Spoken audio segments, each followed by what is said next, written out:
sananya laut.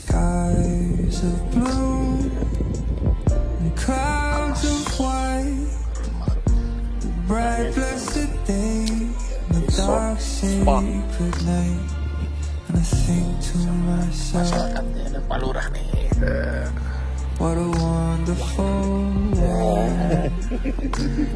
Ibu bos, Pak bos,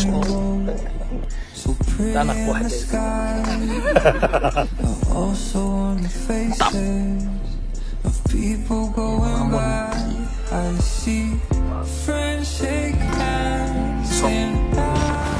Sikap Walhi sendiri gimana? Ini apakah akan ditentang sepenuhnya untuk tidak didirikan resort, atau ada bisa dibangun tapi dengan cara lain gitu, seperti atau memang benar-benar tidak boleh? Oh, kalau tentang pembangunan ini ya tentu saja Walhi menolak gitu ya. Tapi kan bukan berarti Walhi menolak pariwisatanya. Karena sebenarnya pariwisata ini kan juga masa tentang pengelolaannya. Syukur perkembangan itu justru memberikan efek positif gitu kan. Harapan kita seperti itu. Seneng banget, Seneng Bu ya. Kenapa itu bisa? Ya kan bisa maju, bisa jualan maju.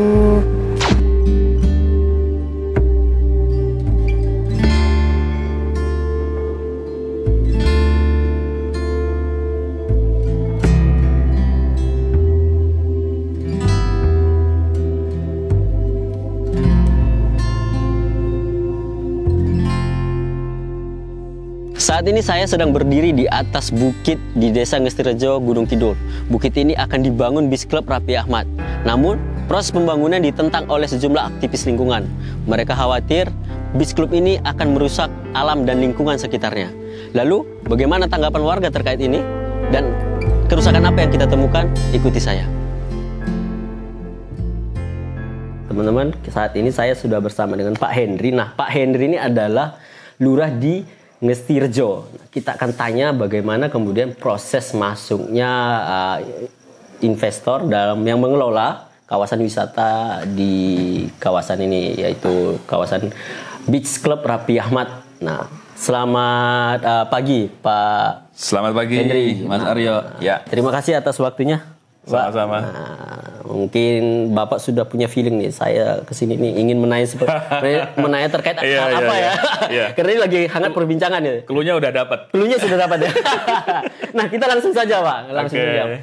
Nah, kita datang ke sini ingin mendengar langsung dari Pak Lurah ini. Bagaimana kemudian proses kronologis investor ini melirik di desa ini dijadikan sebagai kawasan wisata. Iya. Jadi sebenarnya bukan Mas Raffi sendiri sih. Jadi ada investor yang sejak lama gitu ya, sejak dulu bahkan sebelum saya jadi lurah itu sudah banyak membeli tanah di sekitar sini. Nah, setelah lambat laun berlalu begitu, kemudian beliau mungkin kerjasama ya antara perusahaan beliau dengan perusahaannya Mas Raffi Ahmad ini membentuk perusahaan baru. Kalau nggak salah namanya Agung Rans Bersaja Indonesia, ARBI. Kemudian Mas Raffi beberapa waktu yang lalu tanggal 16 Desember hari Sabtu itu melihat secara langsung lokasi rencana pembangunannya kayak apa. Sekaligus peletakan batu pertama waktu itu ya? Iya, tapi peletakan batu pertama itu hanya sebagai simbol saja. Yang informasi yang Bapak dapat ini berapa luas ini sebenarnya? Kurang lebih ada 10 hektar ya, mungkin bisa lebih ya. Tapi perkiraan kurang lebih. Perkiraan 10 hektar. 10 hektar ini Pak Henry, 10 hektar ini murni tanah milik masyarakat yang dibeli oleh investor atau ini masih ada bagian dari Kesultanan atau Sultan Ground itu? Yang saya tahu, kita udah cek juga ke lapangan, data kita juga baca, itu jauh ini dari lokasi SG maupun TKD. Jadi SG itu Sultan Ground, TKD tanah kas desa, sama-sama milik Kesultanan juga sih. Cuman lokasi yang dipilih, yang dibeli ini jauh dari lokasi yang SG dan TKD. Jadi itu pure memang milik warga masyarakat yang dibeli oleh investor. Oke. Nah, ini kan sebenarnya masuknya Raffi Ahmad atau kawasan wisata ini dikelola kan baru dua minggu ini yang kemudian menjadi sorotan publik. Nah, sebenarnya proses ini sejak kapan? Kalau proses awal di mereka kita nggak tahu ya Mas, nggak tahu. Cuman memang boomingnya itu ya setelah Raffi Ahmad kesini. Padahal kalau kita tahu kawasan selatan itu sudah sejak lama investor masuk, bikin kegiatan di sana, pembangunan dan lain sebagainya. Ya tapi boomingnya ketika ini beliau Raffi Ahmad datang ini. Oke. Nah, ini kan tentunya proses ini ada beberapa tahapan seperti Pak Hendri sebut tadi. Nah, dalam proses ini sampai akhirnya Raffi Ahmad datang melakukan peletakan batu pertama. Warga itu dilibatkan atau tidak ini? Oke. Kalau masalah pelibatan warga, secara lisan kita sudah komunikasi, ya. Secara lisan kita komunikasi bahwa kegiatan ini mau tidak mau harus ada pelibatan warga masyarakat. Kemudian yang kedua harus ada nilai manfaat yang didapat oleh masyarakat. Tetapi ini baru secara lisan. Namun demikian, meskipun secara lisan sudah kita sampaikan, ketika kita siapkan dokumen untuk harus ada hitam di atas putih, mereka bersedia. Bahkan tidak hanya bermateri saja, artinya lebih dari itu, di akta notariskan itu, di hadapan notaris perjanjiannya itu mereka siap. Artinya kita udah pegang komitmennya secara lisan, tinggal nanti kalau ini prosesnya memang akan berlanjut begitu, sekarang kan memang melengkapi proses nih, ada perizinan dan lain sebagainya, nah baru nanti kita juga kejar itu. Oke, dalam artian Pak Hendri tadi menyebut ada komitmen seperti apa yang dimaksud itu Pak? Satu, kalau terkait dengan masyarakat ya, jelas ada pelibatan warga masyarakat, mulai dari pembangunan, tenaga kerjanya, kemudian nanti kalau sudah berjalan ya pengelolaan, karyawan dan lain sebagainya. Kemudian kalau dari sisi kami sendiri, ya satu tentang AMDAL, harus betul-betul clear and clean dulu. Kemudian tentang keberlanjutan ekosistem, ya kan? Ya kita ndak bisa memungkiri setiap kali ada pembangunan itu kan pasti ada penyesuaian di alam ini kan. Tapi jangan sampai alam rusak gara-gara hasrat manusia yang pengen menguasai. Tetapi juga sebaliknya, manusia jangan sampai kelaparan karena menunggu alam supaya tidak ada perubahannya. Saya yakin kan yang namanya perubahan ke depan itu kan sebuah keniscayaan nih Mas. Tidak mungkin kita pungkiri kan, mesti ada perubahan. Nah perubahan itu mesti membawa dua sisi, positif dan negatif. Nah ini bagaimana kita menyeimbangkan, jangan sampai kita hanya mengedepankan kepentingan masyarakat, tapi alamnya rusak, atau jangan sampai sebaliknya, masyarakat kelaparan hanya untuk menjaga alam. Nah ini harus saya kira harus ada kesinambungan, harus ada keseimbangan juga. Terpintas tadi di pikiran saya. Ini pemerintah atau Bapak sendiri sudah ada mitigasi nggak? Ini kan artinya ketika ini dibangun dengan 300 villa.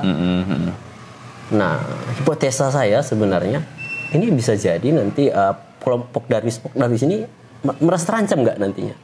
Ketika nanti wisatawan ini akan ke sana semua, sementara mereka akan kehilangan mata pencaharian seperti itu. Iya, enggak lah Mas. Enggak. Saya yakin kan segmentasinya beda ya kan. Kemudian lokasi mana Pok Darwis punya kewenangan dengan ini kan juga beda.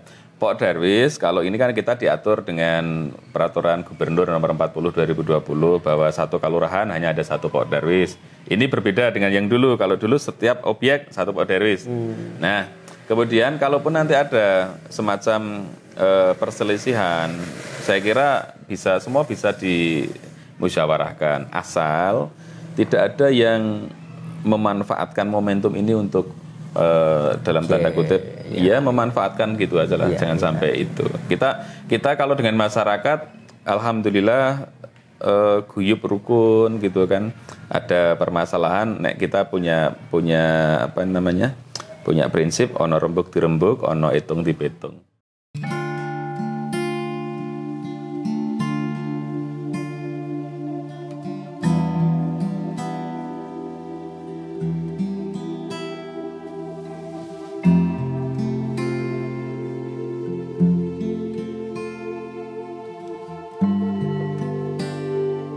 Oke, saat ini saya bersama dengan Pak Subino.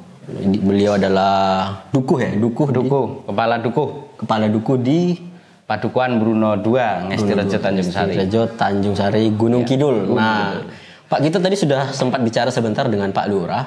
Iya. Nah, kita sebenarnya hanya ingin menggali lebih sedikit lagi, lebih sedikit terkait adanya pembangunan Beach Club Raffi Ahmad di kawasan ini di Kecamatan Tanjung Sari ya, gitu betul. ya. Di mana ada 10 hektar lahan di kawasan ini dijadikan sebagai kawasan wisata yang dikelola investor dan Raffi Ahmad. Awalnya itu sepengetahuan Bapak itu tahun berapa sih ini mulai ada ancang-ancang kemudian isu di masyarakat ini akan dibangun beach clubnya Raffi Ahmad? Nah, itu pasti gitu. itu berkembang di masyarakat, Pak. Kalau kita berbicara spesifik terkait kegiatan Raffi Ahmad ini ya yang beach club ini ya baru berapa waktu terakhir ini setelah Raffi Ahmad hadir di sana terus bersama Pak Bupati dan beberapa tokoh dan juga beliau kalau nggak salah waktu itu menyampaikan dan bersamaan juga di foto itu di dokumentasi itu dengan Pak Agung Tobing ya kalau terkait kegiatan Raffi Ahmad ya menjadi pembicaraan masyarakat, menjadi fokus perhatian masyarakat ya terhitung sejak waktu itu sampai hari-hari ini. Hanya beberapa minggu terakhir. Iya betul. Artinya ini kan yang mengelola 10 hektar kan investor. Saat investor membeli tanah masyarakat ini, masyarakat tidak mengetahui bahwasanya itu akan dikelola oleh Raffi Ahmad juga. Tidak. Jadi kalau berbicara terkait dengan lahannya, ya memang pastinya saya juga tidak bisa memastikan, tapi kurun waktu sekitar 10 tahun lebih bahkan mungkin itu sudah mulai ada bahasanya apa investor atau apalah intinya ada orang luar kita tidak tahu alamatnya mana asal muasalnya mana datang untuk membeli lahan yang 10 masyarakat. hektar itu.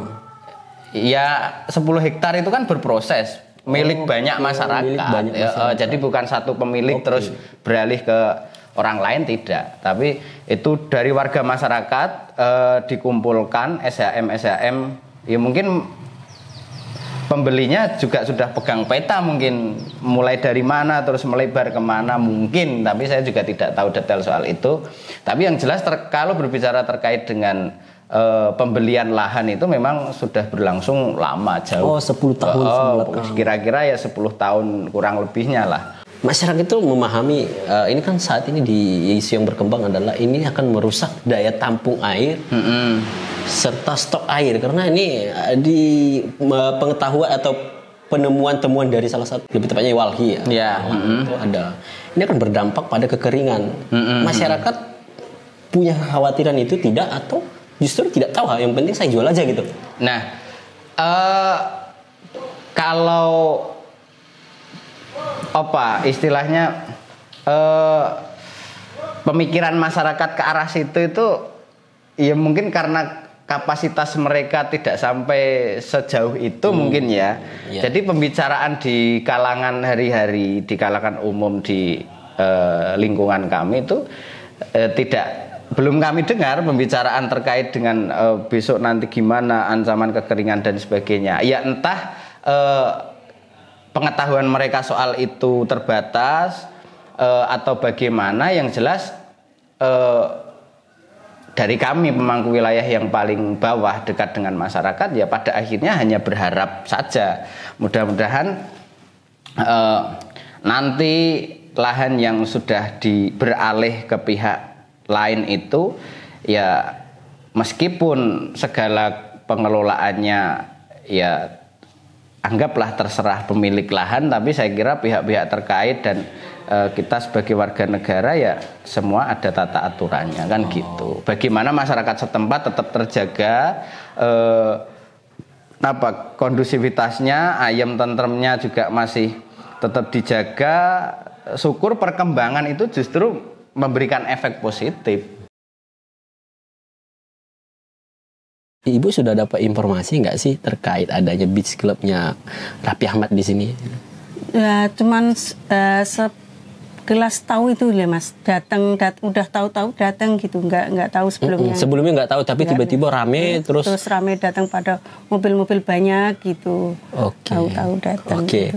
Bu, sebagai warga setempat, Ibu apa sih yang Ibu rasain ketika tahu wah ada villa dibangun di sini luas di atas lahan 10 hektar Bu ya? Iya. Nah itu gimana sih Ibu sebagai warga dan mungkin ekspresi warga lainnya gimana Bu? Seneng banget, seneng. Seneng Bu ya. Iya. Kenapa itu bisa? Ya kan bisa maju, bisa jualan maju gitu loh Mas. Oke.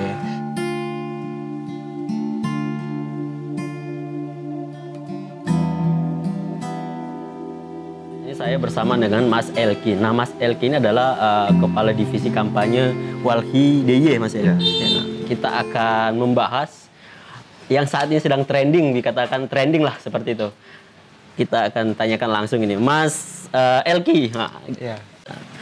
apa sebenarnya temuan, berapa temuan yang dilakukan oleh Walhi sejauh ini di kawasan itu, Mas? Sebenarnya ada beberapa temuan. Pertama itu terkait posisi Kapanewon Tanjung Sari sebagai salah satu wilayah yang itu mempunyai potensi kekeringan cukup tinggi. Pertama itu. Kedua, wilayah Kapanewon Tanjung Sari sebagai wilayah KBAK yang itu sebagai kawasan lindung geologi. Oke. Nah, itu seharusnya sebagai kawasan lindung dengan pembangunan sebesar itu tuh berlawanan dengan apa yang tertulis di Permen 17 gitu. Pertama itu. Kedua itu. Terus ketiga terkait apa lagi ya? Mungkin itu dulu sih. Oke. Nah, sebenarnya saya penasaran ini, Mas. Mungkin juga masyarakat di luar sana juga sedikit penasaran ini. Iya.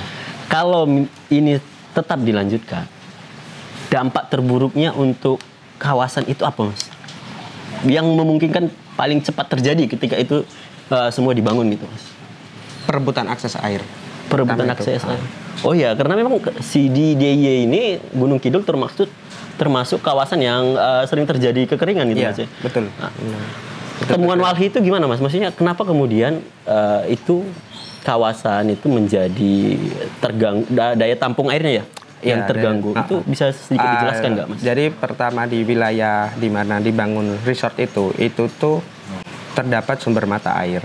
Pertama itu ada beberapa sumber mata air, 6. Terus ada sungai bawah tanah juga di situ gitu. Ada 2 itu. Nah, temuan Walhi itu kedepannya ada kemungkinan apabila ada pembangunan resort di situ tentu saja akan menggunakan air gitu. Walaupun masih perlu diverifikasi misal airnya nanti dari mana gitu. Nah, itu akses air itu yang nantinya akan berebutan dengan kebutuhan warga sendiri gitu. Walaupun di konteks Kars ini air ini kadang memang juga nggak begitu terlihat gitu secara langsung. Oke. Nah, kalau begitu Mas Elki, saya juga ingin tanyakan ini.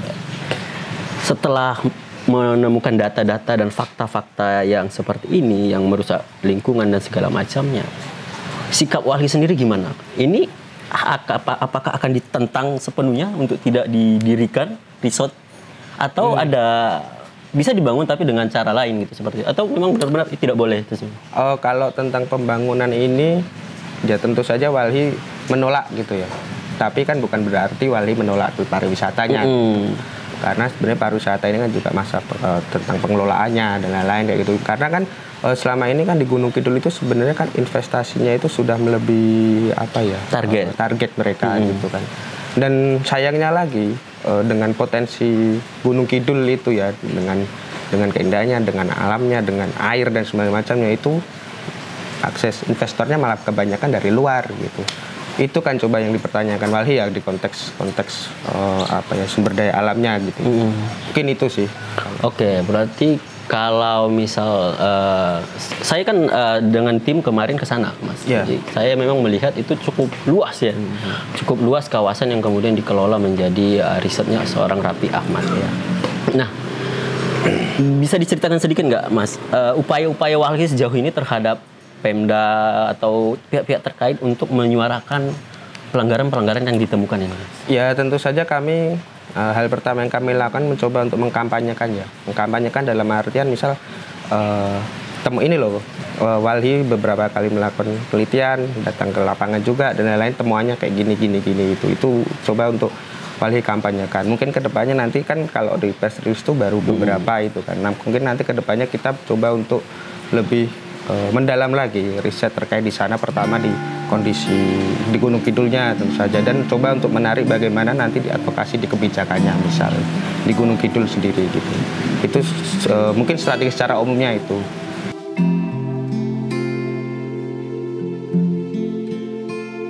Walhi menentang keras pembangunan bis klub Raffi Ahmad di Gunung Kidul. Ini justru berbanding terbalik dengan masyarakat sekitar yang mengaku bahagia dengan hadirnya wisata milik Raffi Ahmad ini. Namun, ini harus menjadi perhatian khusus bagaimana alam tetap lestari dan ekonomi masyarakat terpenuhi.